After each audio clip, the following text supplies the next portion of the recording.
کہ جو شخص اس شاہی پہلوان کی ایک پھونک سے اڑ جائے اس سے مقابلہ کرنا دانش مندی نہیں، لیکن اس کے باوجود سارا مجمع دھڑکتے دل کے ساتھ اس کشتی کو دیکھنے کا انتظار کر رہا تھا۔ کشتی کا آغاز ہوا، دونوں پہلوان آمنے سامنے ہوئے، ہاتھوں میں ہاتھ ڈالے گئے، پنجہ آزمائی شروع ہوئی۔ اس سے پہلے کہ وہ شاہی پہلوان کوئی داؤ لگا کر اجنبی کو زیر کرتا، اجنبی نے آہستہ سے اس شاہی پہلوان کے کان میں کچھ سرگوشی کی۔ شاہی پہلوان کے چہرے کا رنگ متغیر ہو گیا۔ بہرحال کشتی کا آغاز ہو گیا۔ اجنبی شخص اور شاہی پہلوان نے آپس میں پنجہ آزمائی شروع کر دی۔ کشتی لڑنے کا انداز جاری تھا۔ بوڑھے میں لگتا تھا کہ جوانی لوٹ آئی ہے۔ پینترے بدلے جا رہے تھے، داؤ پیچ کے مظاہرے جاری تھے۔ ہجوم کا جوش و خروش بڑھتا گیا۔ شاہی پہلوان داؤ کے جوہر دکھاتا تو مجمع نعروں سے گونج اٹھتا۔ دونوں باہم گتھم گتھا ہو گئے۔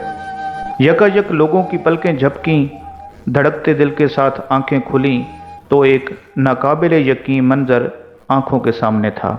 شاہی پہلوان چاروں شانے چت پڑا تھا اور بوڑھا شخص اس کے سینے پر بیٹھ کر فتح کا پرچم بلند کر رہا تھا۔ پورے مجمع پر سکتہ طاری ہو چکا تھا۔ حیرت کا طلسم ٹوٹا اور لوگوں نے ضعیف فاتح کو کندھوں پر اٹھا لیا۔ میدان کا فاتح لوگوں کے سروں پر سے گزر رہا تھا۔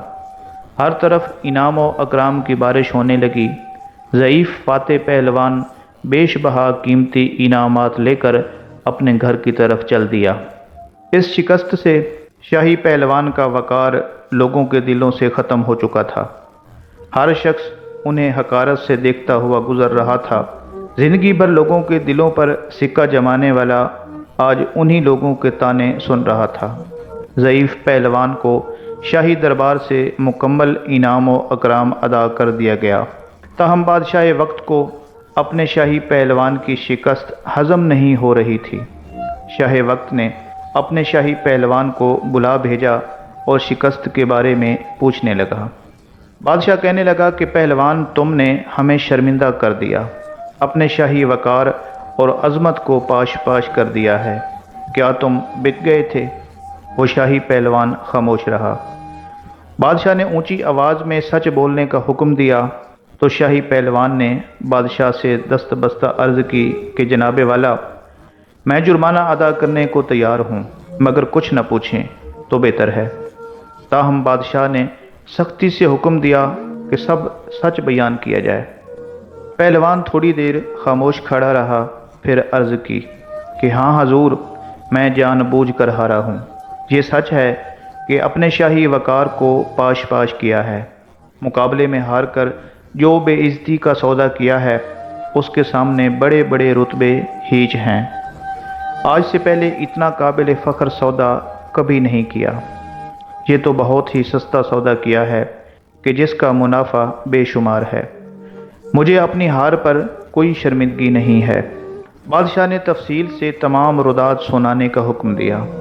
وہ پہلوان کہنے لگا کہ مقابلے سے قبل بوڑھے پہلوان نے میرے کان میں سرگوشی کے انداز میں کچھ کہا تھا، جس نے میرے اندر ایک زلزلہ برپا کر دیا تھا۔ اس نے میرے کان میں کہا تھا کہ اے پہلوان، میں کوئی پہلوان نہیں ہوں، زمانے کا ستایا ہوا ہوں، میں آل رسول ہوں۔ سادات گھرانے سے میرا تعلق ہے۔ میرا ایک چھوٹا سا کنبہ کئی ہفتوں سے فاقوں میں مبتلا جنگل میں پڑا ہوا ہے۔ چھوٹے چھوٹے بچے شدت بھوک سے بے جان ہو چکے ہیں۔ خاندانی غیرت کسی سے دست سوال نہیں کرنے دیتی۔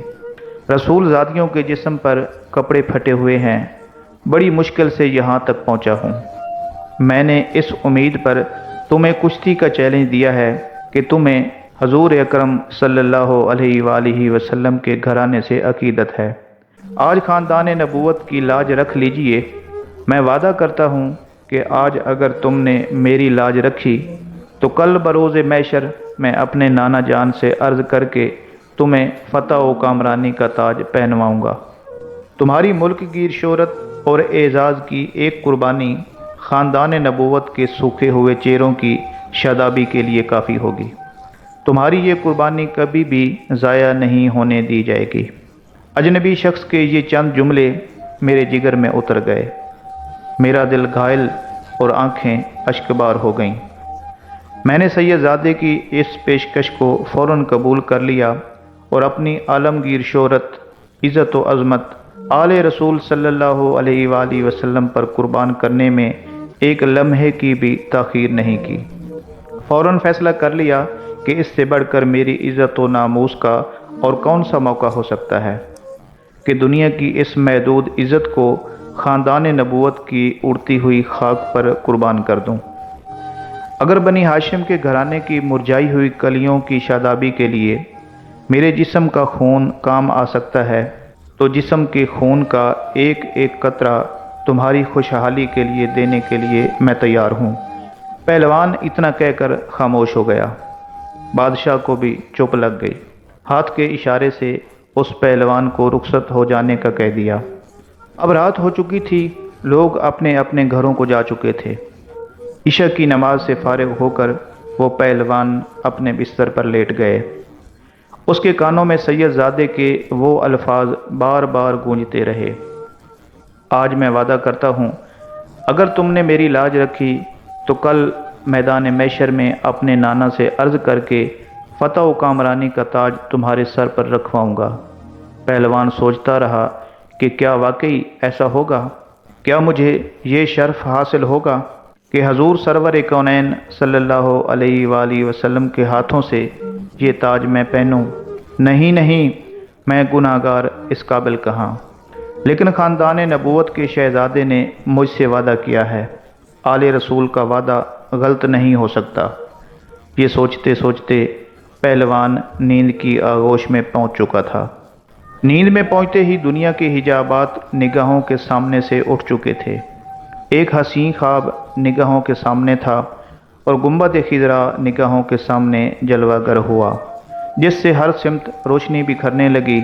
ایک نورانی ہستی جلوہ فرما ہوئی جن کے حسن و جمال سے اس پہلوان کی آنکھیں خیرہ ہو گئیں۔ دل کیف و سرور میں ڈوب گیا اور در و دیوار سے آوازیں آنے لگیں، الصلاۃ والسلام علیکہ یا رسول اللہ، الصلاۃ والسلام علیکہ یا حبیب اللہ۔ پہلوان سمجھ گئے کہ یہ تو میرے کریم آقا ہیں جن کا میں کلمہ پڑھتا ہوں۔ فوراً قدموں سے لپٹ گئے۔ حضور علیہ الصلوۃ والسلام نے فرمایا کہ اے پہلوان اٹھو، قیامت سے پہلے اپنی قسمت کی سرفرازی کا نظارہ کرو۔ نبی زادوں کی ناموس کے لیے شکست کی ذلتوں کا انعام قیامت تک قرض رکھا نہیں جائے گا۔ سر اٹھاؤ، تمہارے لیے فتح و کرامت کی دستار لے کر آیا ہوں۔ آج سے تمہیں عرفان و تقرب کے سب سے اونچے مقام پر فیض کیا جاتا ہے۔ تمہیں اولیاء کرام کی سروری کا اعزاز مبارک ہو۔ ان کلمات کے بعد حضور سرور کونین حضرت محمد صلی اللہ علیہ وآلہ وسلم نے پہلوان کو سینے سے لگایا اور اس موقع پر حضور علیہ الصلوۃ والسلام نے حالت خواب میں پہلوان کو کیا کچھ عطا کیا، اس کا اندازہ لگانا بھی مشکل ہے۔ اتنا اندازہ ضرور لگایا جا سکتا ہے کہ جب وہ پہلوان نیند سے بیدار ہوا تو ساری کائنات چمکتے ہوئے آئینے کی طرح اس کی نگاہوں میں سما چکی تھی۔ ہر ایک کے دل اس پہلوان کے قدموں پر نثار ہو چکے تھے۔ بادشاہ وقت نے اپنا قیمتی تاج سر سے اتار کر اس کے قدموں میں رکھ دیا تھا۔ بغداد کے اس نامور پہلوان کا نام جنید تھا، جو آج سید الطائفہ سیدنا حضرت جنید بغدادی رحمۃ اللہ علیہ کے نام سے سارے عالم میں مشہور ہو چکا تھا۔ ساری کائنات کے دل ان کے لیے جھک گئے تھے۔